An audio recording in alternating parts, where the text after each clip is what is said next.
The brain is probably the most vital organ in our body, the center of all of our motor skills, our thoughts, even our emotions. In essence, it's who we are. And yet, while stunning new discoveries have allowed researchers to look deeper and deeper into how the brain works, much of why it works is still a mystery. This is Vital Signs. I'm Dr. Sanjay Gupta. Today, researchers and doctors across the globe are racing to unlock the brain's secrets. In a way, it's like the Human Genome Project. In this case, the goal is to map the activity of every neuron in the human brain. It's a daunting task. There are billions of these neurons firing inside our brains. Trying to understand their structure and function, it's going to require collaborative teams of doctors, scientists, even patients, all relying on innovative neurotechnologies, many of which have not yet been invented. Two doctors at the University of Florida have already begun this partnership as they push the boundaries of brain mapping. They specialize in a treatment called DBS, deep brain stimulation. It uses electricity to relieve their patients from the debilitating effects of movement disorders. Through their quest to fix the brain, they are discovering new ways to control the brain. Your brain controls everything. And we can control your brain. Dr. Michael Oken and Dr. Kelly Foote are not mad scientists, but they are a very rare breed of doctors, a neurologist and a neurosurgeon who get along. Medicine, in speaking in broad terms, is divided into surgeons and people who aren't surgeons. He's never kicked me out of the operating room, and you always hear about surgeons kicking, neurologists and other people out of the operating room. Michael is surgical in his attitude. He's efficient, he gets things done, and he dives right in, and he is not timid at all.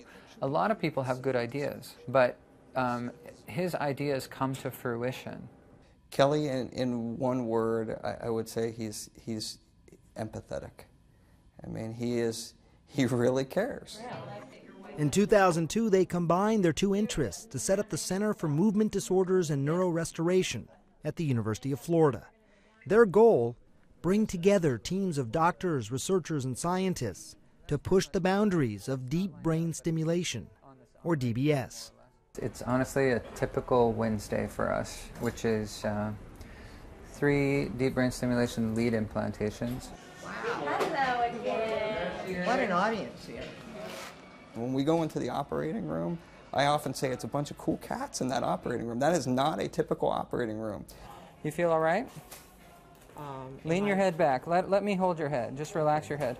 It's not painful, but it's stressful. And a lot of what we do that may seem a little weird to see in an operating room is really designed to alleviate that stress. A fortress steep and mighty. There's a vessel, right? We focus on the music to try to take their focus off the fact that I'm drilling a hole in their head and cutting their scalp. Okay. Can you snap your fingers like that? That was pretty good. Their first patient today is suffering from Parkinson's disease. She has tremor and this drug-induced extra movement called dyskinesia and motor fluctuations, and it affects mostly your left side. One of the things that may surprise you about deep brain stimulation surgery is that the patient remains awake. Because the way sedatives work is by suppressing brain activity, right? So we'll get better recording if we don't use any sedatives. Doctors Oken and Foote mainly focus on movement disorders. That's where functional regions of the brain have stopped working due to cross signals or irregular activity. What we learned is we can rescue many of these people, and there are reasons why somebody did an operation and you didn't get the outcome that you wanted. And so I joked to Kelly, I said, Kelly, we're becoming the DBS plumbers. And he said, no, we're not plumbers. He said, we're electricians. The brain is often described as an incredible interconnected circuit, and the delivery of electricity is at the root of what makes DBS work.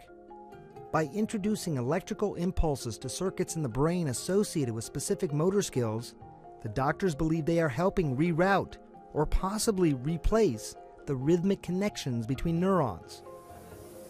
The doctors admit they are not entirely sure why DBS works, but they do know how it works, and that the exact placement of the electrical leads is the key to a successful implant. And we learned that these operations are really specific. And if you miss by a millimeter or two, it's like the difference between, ending up in Florida or ending up in Australia. It's a big deal. In the next couple of millimeters, might start to see a transition. So what we then do is we put a tiny little lead into the brain called a microelectrode. And we listen to the cells, and they sing a song. And the song that they sing allows us to tell where they are. And so as you get to different areas, it's like driving through Europe. As you pass through different countries or different borders, the language changes. Doctors Oken and Foote point out that DBS is not an option for everyone. But in patients with severe disorders, where medication and other treatments have failed, DBS may be their only remaining option. Do your best to try and spread your fingers out. This video, taken in Dr. Oken's office, shows a little boy suffering from dystonia. It's a condition where muscles lock up due to conflicting messages from the brain. Now look, after DBS, an amazing transformation. DBS is also being tested as a treatment for major depression, Alzheimer's, even obsessive-compulsive disorder. We've implanted the DBS lead where we think it's going to help with the OCD, and Dr. Oken is about to turn it on to test it, and this is what happens. Describe what you're feeling right now. I feel happy. I feel happy. And you think your brain controls everything. We can control your brain. I think you should get a little bit uncomfortable with that notion, and it should remind us about the responsibility that we have to have an ethically guiding principle when we do these sorts of operations. And that principle is always that we've agreed when we do these patients, it's to alleviate human suffering.